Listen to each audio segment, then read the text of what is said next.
From the campus of Fort Hays State University, this is KFHS News. Your award-winning news begins now. Good evening, everyone, and welcome to KFHS News. I'm Benjamin Gray. And I'm Annabelle Wernsman.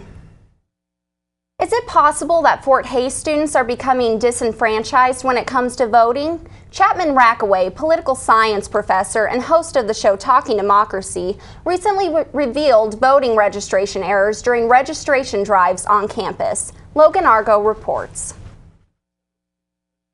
At the voter registration drive on campus earlier this month.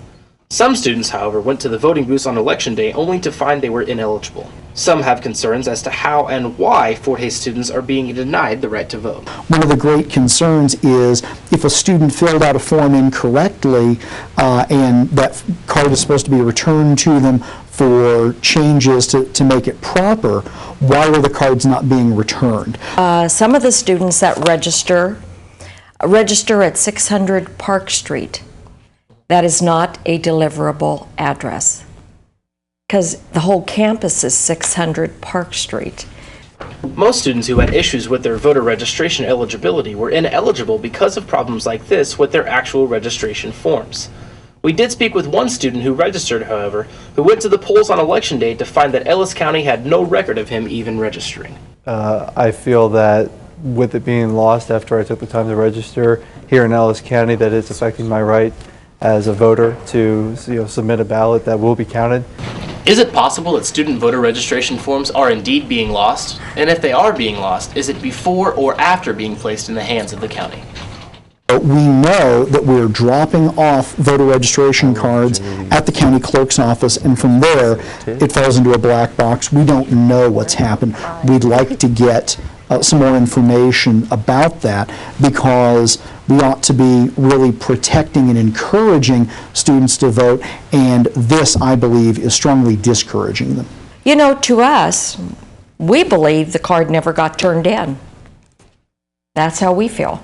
You know, you think you fill it out, you think it got in the stack, but did it really? One side blames voters. Others believe that the fault lies with Ellis County. We'll have more as the story unfolds. Logan Argo, KFHS News. Critics have said that the Ellis County officials are disregarding some student registration cards because they do not want students voting since their permanent residence is out of county. Alberta Klaus states that she encourages students to vote if they are interested in Hays politics more than their hometown politics. We will have more as the story unfolds. The Allocations Committee for the Student Government Association has been chosen. On the committee are Senators Motor, Quiones, Sandin, Clark, Conkle, Tormey, and Braun. The yearly allocations meeting will take place next semester. However, preliminary allocations are due to the SGA office by December 6th. Well, what a surprise. The weather here in Hays is once again changing to much colder temperatures as winter approaches. With this comes the challenge for the residential hall department of making sure their residents' various living spaces are staying at a comfortable temperature. So far, as a current resident discusses, there have been a few problems. Controls have been broken and all. We had to call maintenance, but other than that, the heat's been perfect for everybody else. So If you are having problems with the temperature in your living space on campus, you are encouraged to contact your residential assistant assigned to your floor or building. Tonight, the annual tree lighting ceremony is being sponsored by Greek Life in front of Sheridan Hall here on the FHSU campus. The event will include the Dickens Carolers, a holiday welcome by President Hammond, and the announcement of the winners of the annual coloring contest. Make sure to arrive a little before 6 to take in all the festivities. So have you put any Christmas decorations up so far? My roommate and I put our tree up on Sunday night, so it's really starting to feel a little more like Christmas. Nice. How about you? I haven't yet, but I always have to wait until after Thanksgiving. You see out in the stores and everything, everybody's getting ready to go. You hear the Christmas music. I think it's a hair early, but I think before Halloween even they started doing that. True enough. We'll be right back with sports. Alcohol can affect your life in many ways. It can change your behavior, affect your social life, and even cause conflicts with your closest friends. Unfortunately, many people with this disease choose not to get help. Some symptoms of alcoholism include the inability to control drinking, using alcohol to escape problems, a change in personality, depression, irritability, and blackouts.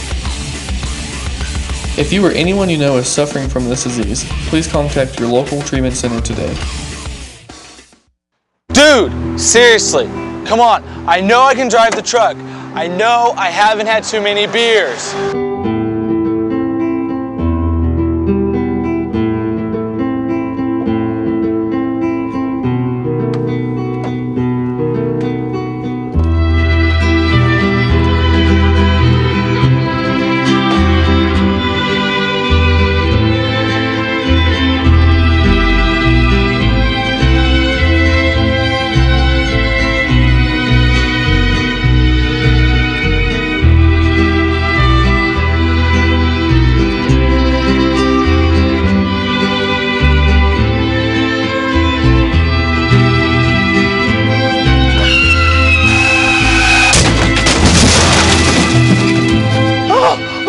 I can't feel my legs. There's blood everywhere.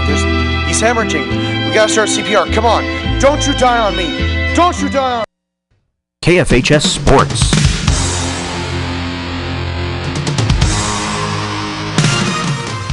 With your KFHS Sports, I'm Kyle Hass. Well, even though the gift-giving season is still a couple of weeks off, that hasn't kept the Tiger men from being on the receiving end of several presents. Well, during the fall break, senior guard Dominique Jones was the first MIAA Player of the Week of the new season, and as of this afternoon, the men's team had jumped 4 spots to 14th in the most recent national rankings. Well, before that poll was released Saturday, the men squared off against Sterling College to cap off their non-conference schedule. Go ahead and strike up the band as the Tigers squared off against the Warriors in the first time in 2 seasons. Fort Hays would get things started off early as Dominique Jones slithers his way in, laying this up. The little man from the Big Apple getting things done, 2 of his 10 right there. Then later on, Corbin Kunch decides to take things on his own. He tickles the twine with this 3-pointer, extending the Tiger lead. Then in the second half, Fort Hays State decides to work on their post game. Ken Bowman muscles up the defenders, kissing this off the glass. And then for good measure, Ben Conjusta takes this steal and goes all the way, gets the hoop and the harm as Fort Hays State roars over Sterling College. The Tigers win 96-47.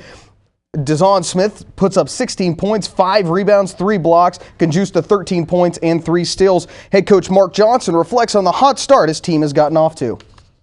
If you look at it, we couldn't obviously won any more games than we did being 6-0, and really we played pretty well in most of our games. I think we had periods throughout games where we haven't played well, but overall when you come back after the game, I think you've done a pretty good job. A lot of these teams, in January, February are going to be a lot better than they are right now, and I mean hopefully that continues through this early portion with being the MIAA playing so early, so many conference games early in the season. You hope just having your core guys back gives you an advantage early in conference play. Well, after dropping their first game of the year a week ago, women's basketball coach Tony Hobson doesn't think it's time to press the panic button just yet. Rather, Hobson is looking ahead to Wednesday and their opponent. Well, I just watched a film on them. Actually, they were playing Newman. They played them Saturday. Lost to them by 10 at their place. They're athletic. They kind of remind me of Newman. I mean, they're very athletic. They try to push the ball. Not great shooters, but you don't have to be if you can get to the basket all the time. So I expect kind of an up-tempo game. They look like they're okay to me. That team coach was talking about is Lincoln University, and they gear up against the Tigers in the first time the two teams have played against each other, being members of the same conference. So here's a little insight into tomorrow night's opponent, a little bit about the Lincoln Blue Tigers. They were founded in 1866 in Jefferson City, Missouri, founded by colored infantry of the Civil War in 1921, integrated into include all races of students, an average right now of about 3,200 students, and they will square off against Fort Hays State. Right now, the men have the advantage 5-4 in the career between the two schools in matchups. So be interesting to see this new team hop into the conference. Absolutely. They're off to a great start. Really good to see. Strong start. Hopefully they keep that up the rest of the season. Can't get any better than 6-0 right now. That's right. So it'll be a big challenge with conference play. Not expected to probably win all the games, but Fort Hays should Should be exciting on both the men's and women's side of things. The thing I'm noticing with the men's team is they have such great balance, especially throughout that starting five. You can't stop them all, you know. That's really quite a weapon. Yeah, and then another winter sport nobody's really talking about right now, wrestling gears up with the Bob Smith Open this Saturday. It's the home tournament for Fort Hays State. Over 300 wrestlers will be competing from 20 different schools. So encourage everybody to head out there on Saturday morning. It'll be a great day of wrestling action at Gross Memorial. All right, well, be sure to get out there and check that out. Thank you, everyone, for watching KFHS News. Have a good evening.